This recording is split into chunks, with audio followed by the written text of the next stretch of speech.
I took every drug known to man at the same time to stimulate every corner of my brain. And this was the result.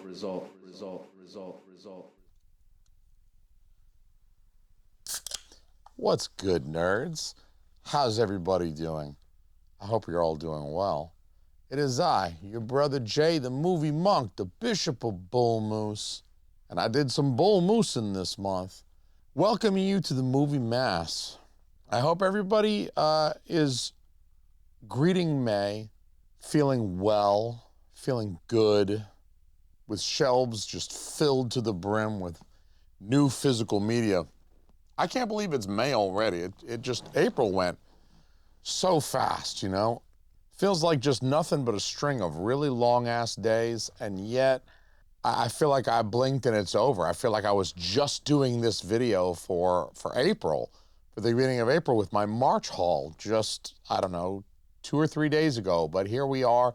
It's the very beginning of May. It's the first video that I'm doing for May.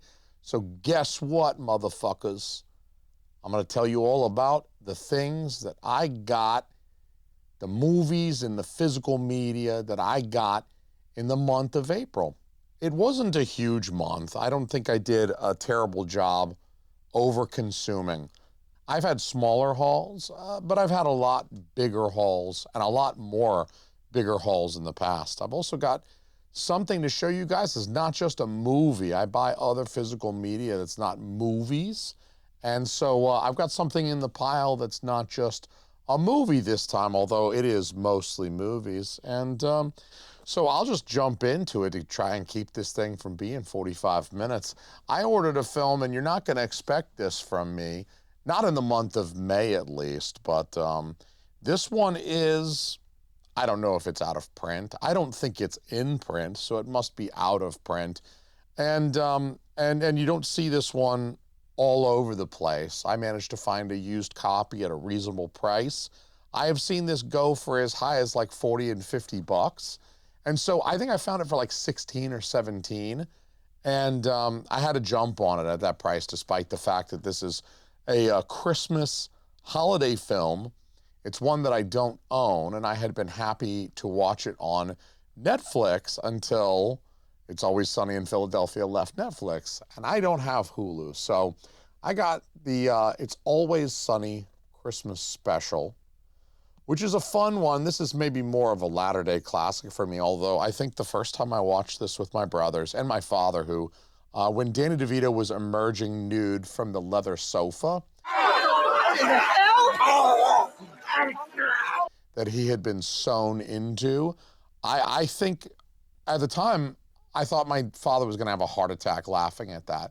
It's all good stuff. You have to appreciate how ridiculous it is. I mean, it's tighter than dick skin. So I'm not going to watch it until December, obviously. So we'll be back to talk about it more then. Next up, I got a little package from my good friend, Rachel McAdams. Yes, the famous actress, Rachel McAdams. You didn't know she was a fan of the channel, but look, there's her signature.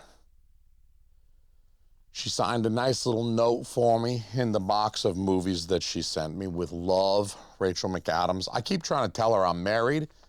I don't think she's that hot anyway. She's kind of overrated. But she even sent me a picture of herself. It was taped to the paper that she used to wrap my movies. And here she is expressing a preference for my bro, Brian, at the last movie standing. She prefers his channel to mine, but that's okay, as long as she watches and obviously subscribes to mine as well. I think it's okay for me to be her second love. I keep telling her Brian's single, you know, go after him or something. I'm a happily married man with no room in my heart or my loins for Rachel McAdams. It didn't stop her from sending me a nice box of movies, and I want to say I truly appreciate her for thinking of me. I got Rachel McAdams. Yes, they're pre-owned, pre-viewed films that she no longer wanted. You could call them sloppy seconds. I won't, because I'm not the kind of person, I don't talk that way. But she sent me a copy of Black Cat 2 from 88 Films And I have to say, 88 Films did a lovely job on this packaging. This is not a slip cover. A lot of 88 Films do come with slip covers. This is a slip case. As you can see, the Blu-ray slides gracefully from that slip case. And so you have this nice, rigid cardboard, very high gloss, as you can see, side-loading slip case. And I will also say that, yes, I do own the Vinegar Syndrome release of Black Cat 1 and 2, and I appreciate that Vinegar Syndrome included, both films in the same VSA packaging, and they also gave a booklet to go with. But I will say, in favor of 88 Films, I just love that cover art. I mean, I really love the high sheen, the high gloss sheen of this, but I like that cover art. I like the red and the black. I like, the image of the black cat standing there with the gun, just kind of looking badass, just ready to shoot me right in the dick for making an off-colored remark. And so this is a good film. If you have not seen the Black Cats, I recommend them. The Black Cat 2 is just batshit crazy. Both Black Cat films are really just kind of batshit crazy films. I highly recommend the Black Cat films if you have not seen them. I don't know where to put this can because it's like I want to keep drinking it, but I've got my table's covered with movies. See the sacrifices I make for you people? Rachel McAdams also sent me Yakuza Wives, a film I have not seen. I cannot speak to the quality of this film. Is it enjoyable? Is it not enjoyable? I don't know. But I have to say, I'm quite looking forward to watching this. This is directed by Hideo Gosha, who is a filmmaker that I've spoken about a bit on this channel previously. He directed, what's the film that I talked about? I mean, he's directed several that I have in my collection.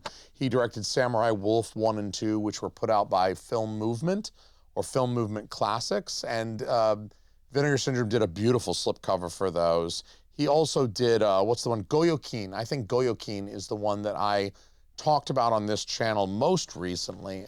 It's been several months, but Hideo Gosha is a Japanese director, auteur, and he started in samurai cinema in the 60s, I want to say. And as the 70s wore on, he got more into contemporary. He moved out of the period, Jidaigeki period films of the samurai era and moved into a more contemporary 70s and 80s films set in a more urban environment dealing with Japanese gangsters, Yakuza.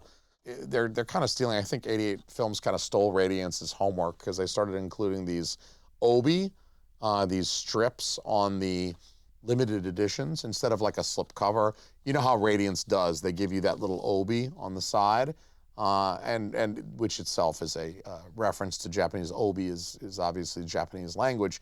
So I'm quite looking forward to watching this one. It's got, let me make sure I can show you the inside of this thing. There's a couple of people getting it on in here, but I don't think you can see anything. Like you see those two getting it on, but I don't think you can see any of their parts or their bits. I don't think YouTube can get too upset with me for acknowledging that sexual intercourse occurs. I'm not showing you anybody's parts or any like full penetration or anything, but I do appreciate, it comes with the booklet and everything like that. I'm quite looking forward to checking this one out. We're getting closer to Samurai July, everybody, so be on the lookout for that. This one I'm really quite looking forward to as well. This is another one from 88 Films. No Orchids for Miss Blandish. This is a film from 1948. And you guys know I love my older films, the 30s being a particular favorite decade of mine, but I don't turn my nose up at the 40s either.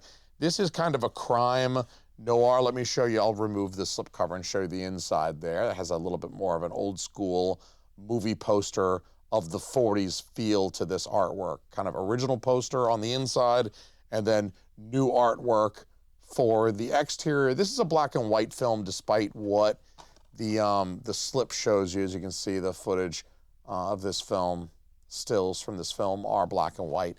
It's 1948. Obviously, they had color back then, but they weren't making noir films in color back then. So this gives you the impression, this slipcover gives you the impression that perhaps this film is in color.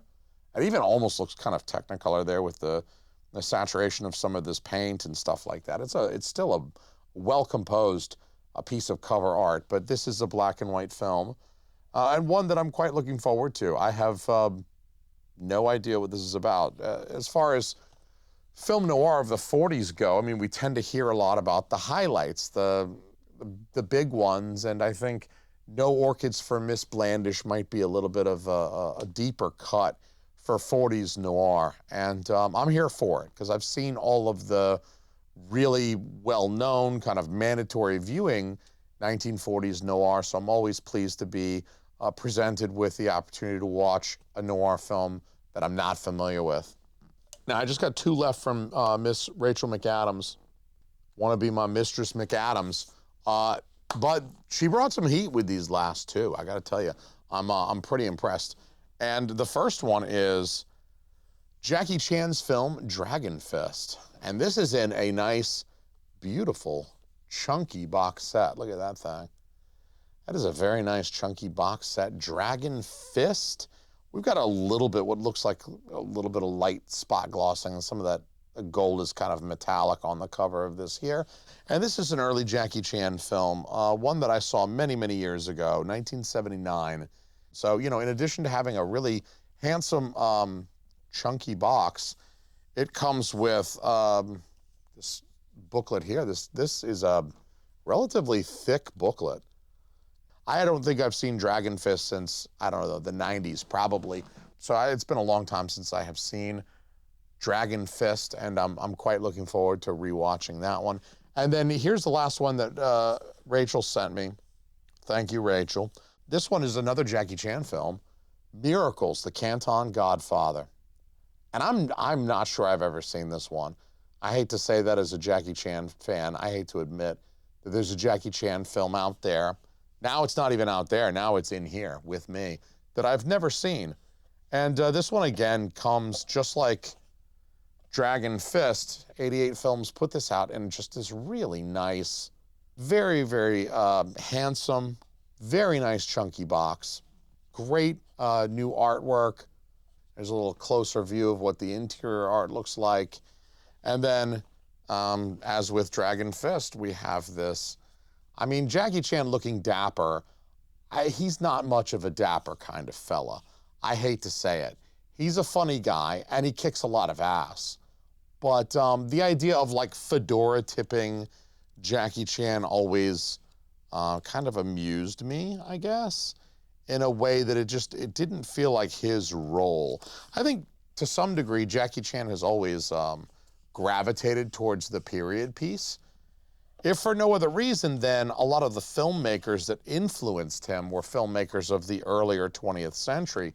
Guys like Buster Keaton and Harold Lloyd, who were active in the 19-teens and 1920s, making some very physical films. And I think Jackie Chan has always aspired to their level of physicality, has always seen himself as a filmmaker in their lineage of physicality and just balls, just having pure balls to do dangerous shit while the cameras are rolling in order to create something that's really very thrilling. And I think that's why he gained worldwide fame and recognition, because he was willing to do that. But seeing him just, you know, doing the like 1920s thing, like tipping his fedora, just seems like that's not Jackie Chan. That's very weird.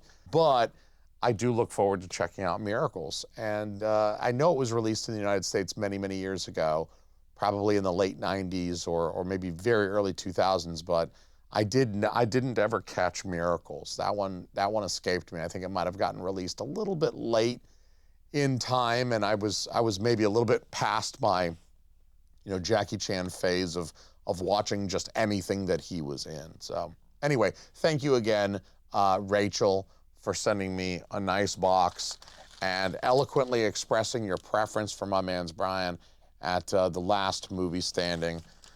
Be like Rachel and go show some love to my man's Brian. Now, later in the month, I revealed to my homie Brad at 4K Tent Revival that I had never seen the motion picture Stone Cold. This one right here. Kino Lorber recently put this out on 4K, Stone Cold. And he sent me a picture. He was watching it, and he sent me a pic of what he was watching, and it it quickly came out that I had never seen the film, that I was unfamiliar with Stone Cold. And he immediately sensed that I was gay. Immediately. Like his gaydar went off and he was like, dude, you gay? Dude, are you gay? I didn't really have an adequate rebuttal, really. I couldn't rebut him at all. All I could do was to get in my car the next day, travel to Bull Moose, and obviously get Stone Cold. As you can see, the original price is $36. That's just, I don't want to go on a tangent that's going to extend the length of this video, but $36 for a single movie on 4K. Yes, good, it's on 4K. And yeah, I mean, for once, Kino did give us an actual lot of special features with this one, but 36 just feels like, I don't know, that's maybe $4 too much, $5 too much for what you get, which is not a chunky box, no written materials, no poster, etc. So I was more happy to pay that $28 price. As you can see, I got that at a reduced $28 price, and I can't wait to watch this. As you can see, I haven't watched it yet. It's still in the wrapper. I was out of town. I've been busy this month. I've been watching Brat Pack films back to back to back. I fell down the rabbit hole, y'all. So I'm looking forward to watching Stone Cold soon, so Brad will talk to me again. And also while I was there, and this may not make a great case for my heterosexuality, but I'm a fan of Somewhere in Time. And I also wanted to get the slipcover. Obviously, you guys know I got the slipcover sickness. I need the slipcover. This, again, $36, but I didn't pay that. I paid $28, which to me is a much better price to guarantee that you're going to get the slipcover. And so thank you to Bull Moose for discounting their Kino Lorber 4Ks during the first week or so of release. So I was able to get Somewhere in Time and make sure that I got the slipcover. I mean, normally I would wait for the Barnes & Noble sale on Kino Lorber and get this for $25 instead, save $3, but I spent $3 extra to ensure that I would get this slipcover. So I'm looking forward to watching Somewhere in Time. And look, dude, I mean, yeah, it's a romance movie from the 80s starring Christopher Reeve, but also Jane Seymour is hot, dude. You can't be like a straight dude and watch Somewhere in Time and tell me Jane Seymour is not absolutely stunning in that film. She's beautiful. Anyway, I'd go live in the 1800s for her. Anyway, let's take a little bit of a turn. I'm going to show you the piece of physical media that I got this month that's not a movie. Somewhere in the middle of the month, I found a deal online for this manga. I only bought one manga this month. I will henceforth show you the manga that I get because I don't get much. Like I tell you guys, I like anime, I like manga. I don't like a lot of it. I like a little bit of it, but the little bit of it that I like, I really like a lot. So I guess it's to say that I'm a big fan of a small, like a narrow band of stuff, and it's all retro stuff, as you will see here. But I found a really good deal on Cat's Eye Volume 2. It's a little bit bigger than the movies. I got to hold this back a little further. But Cat's Eye Volume 2, and it's another, it's a very thick, kind of larger manga, and it is a manga from the 80s. It's a, a manga by Hojo Tsukasa and the same guy who did City Hunter, which I'm also purchasing from Kana Manga. And I got to say, I really just appreciate that some of this older 80s manga, I never thought we would see Cat's Eye in the United States. It's about a trio of sisters who are also like these super awesome cat burglars. They're really, really good at stealing shit. And mostly they steal artwork that was their father's that was, I guess, misappropriated. So they're getting it back. That's how they stay kind of morally identifiable as protagonists. And like the main character, her boyfriend is a police detective that's been assigned to the case, and so she's like dating the guy and she doesn't even really like him. She's just dating him to pump him for info, but he's like totally in love with her, and he's just got no idea that she's the leader of the cat burglars that he's tasked to stop from stealing the art. Anyway, Cat's Eye, I don't know if you're into manga or not, but if you are, I recommend it. It's, again, by the guy who does City Hunter, and I recommend City Hunter. City Hunter's another one. I never thought we would see City Hunter in the United States in like an English localization. They tried several years ago. I think Raijin Manga tried, I don't know, 20 years ago, and they never made it past volume 5. I just think that,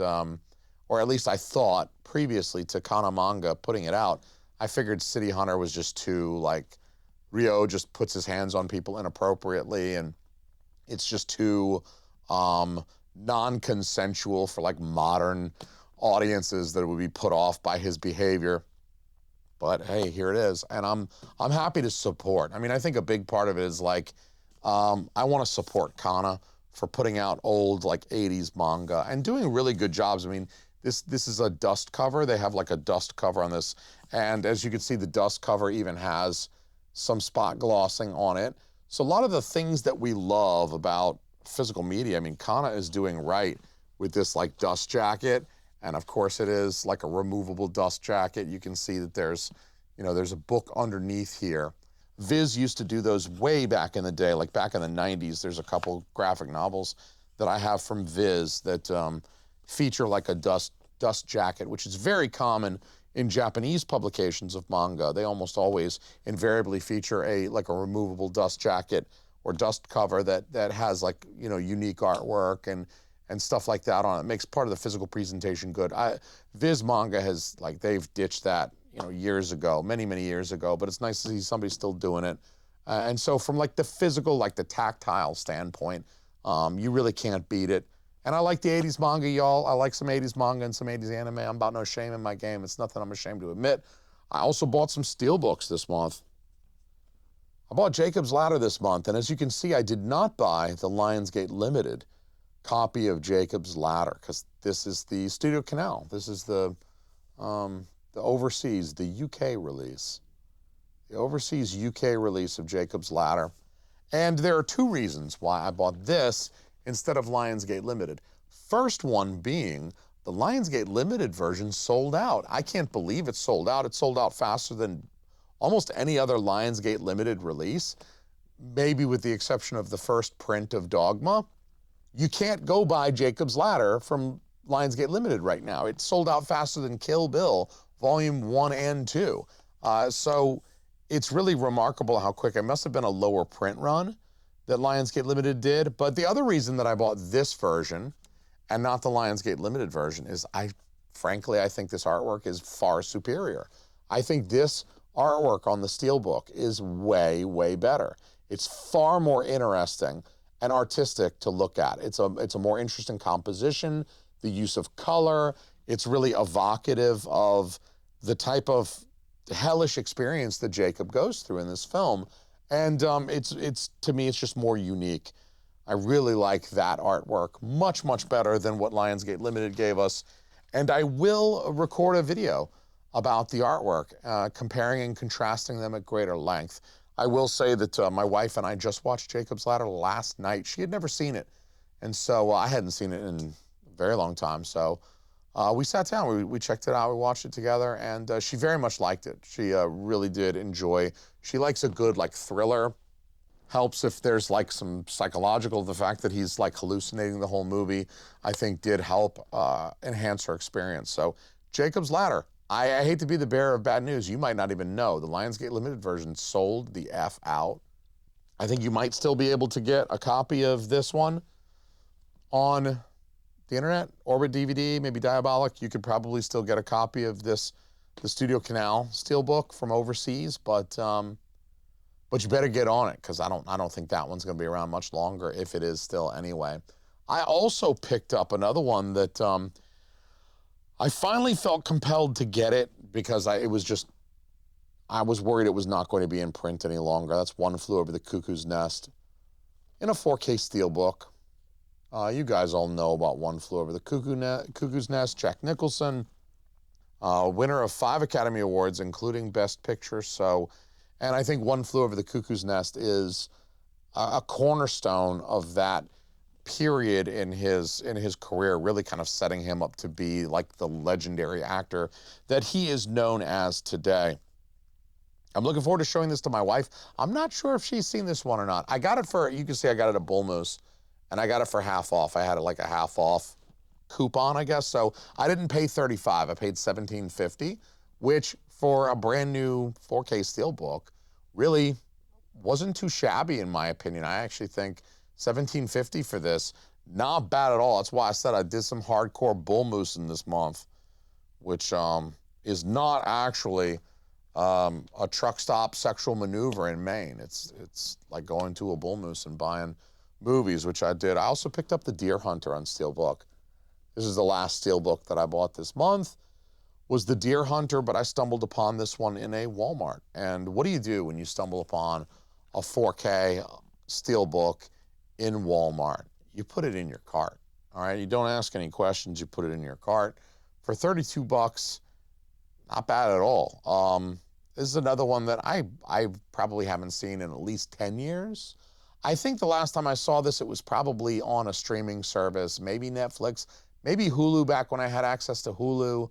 I don't remember the streamer. It's not important that it was on, but I do think I checked this out streaming. I watched this. It must have been more like 2012 or 2013 if I watched it on a streaming service, because I don't think I was streaming much in 2010. But regardless, it's been a minute, and so I was happy to get the Deer Hunter on 4K. I'll wind up checking that out at some point, because like I said, it's been a minute. Now, I got just a couple more, just 2 more left, okay, guys? So thanks for sticking with me. I got, like many folks did last month, I got Red Sonja. Of course, 4K, chunky box. Not that Arrow's giving us any options. The chunky box is the only one that's available right now. They'll eventually make a standard one available, but I don't buy that poverty shit. I leave the standards for the poors. So Red Sonja, another film that I'd probably say it's been more like 20 years since I saw this. I did not get the Studio Canal 4K. Even though it did come with a Steelbook, and I do prefer Steelbooks, as you guys know, but I don't scoff at a chunky box from Arrow either. And I have heard good things. My boy, actually, speaking of Brian from The Last Movie Standing, he reviewed this and compared it to the Studio Canal version, and you know, his thoughts on this release were, I think, very positive. So I do want to check this one out sometime soon. Maybe this summer I'll pop this one in. I've always been a sucker for like 80s sword and sandals stuff, and you know, I know he's not Conan in this film, but it's close enough. I like Arnold Schwarzenegger in a Conan adjacent role, and so I'm looking forward to checking Red Sonja out for the first time. And I don't know, it's been at least 20 years since I've seen Red Sonja. I want to say I probably lived in Athens, Georgia, and I sold the DVD at Bull Moose during one of my Bull Moosing trips this month. So I washed my hands of that. I now have the 4K. And the last film that I got in the month of April was Cutter's Way from Radiance. You know, all you have to do is say neo-noir to me, and I bite. I like the cover art as well. I mean, I think the glare from my light is probably a little much there, but I really like this kind of sparse cover art. I like the asymmetrical composition. I really do kind of like, I mean, I even like the typography, typesetting of the text there as well. And this is a 4K from Radiance, of course. I think Fun City Editions had done the Blu-ray, and I missed the Blu-ray, I missed the slipcover, and it was for the best, because what we got from Radiance is a very Arrow-like chunky box. We have a rigid slipcase with the film inside and a booklet. Looks like a 80 to 100 page booklet with writings on the film. And so you have a very like Arrow-like presentation here. Of course, you've got the Obi there that Radiance likes to do. And here's a quick look at the back as well. And so this is one that I'm looking forward to checking out. Total blind buy, but I think I got it for like 35 bucks. And that's why, like this was $35 or $36, right? And somewhere in time, Stone Cold, Kino wants 36 for those, like basically the same price. And so I have a hard time with like paying the same amount for these two things, but feeling like with Cutter's Way, I'm getting so much more. it comes with more. It comes with a thick, rigid box set, and it comes with a book full of writings and stuff. And, you know, maybe the transfers will be comparable in quality. Maybe I like Somewhere in Time a little bit better as a movie. Maybe Jane Seymour is hotter than Jeff Bridges. JK, Jeff Bridges is obviously hotter. But what I'm trying to say is that there may be other ways of equivocating these two releases, but certainly not in terms of the physical presentation and the physical extras that Radiance gives compared to a identically priced Kino Lorber with a flimsy slipcover, and that's really it. That's really all you get.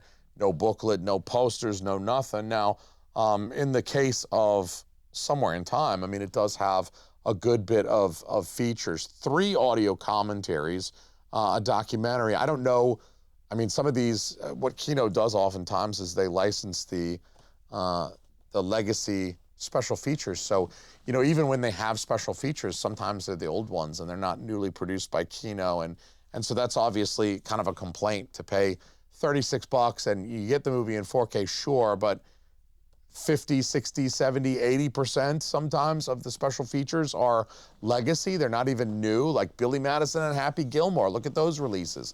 I think those were $33, $34, $35 Kino Lorber Blu-ray or Kino Lorber 4K releases with just legacy, like nothing new.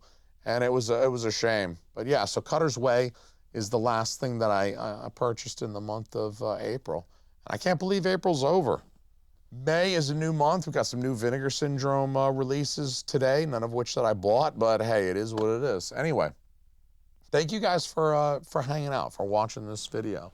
Thanks for looking at all the stuff I bought and not making me feel too bad about being a shabby Buddhist and participating in consumerism and consumption. Always something I feel slightly guilty about. But you know what you don't have to feel guilty about is joining my friends here on my Patreon. You know what to do? Right there. We're waiting for you. You know how to do it. Anyway, whether you're a patron or not, I love your face. I love you for watching this. I'll kiss you on the mouth next time I see you out and about. In the meantime, I'll just chug the rest of this and listen to Cher physically, emotionally, sexually abuse me with her words. Peace, y'all. I'll see you on the next one. You are physically repulsive, intellectually retarded, you're morally reprehensible, vulgar, insensitive, selfish, stupid, you have no taste, a lousy sense of humor, and you smell.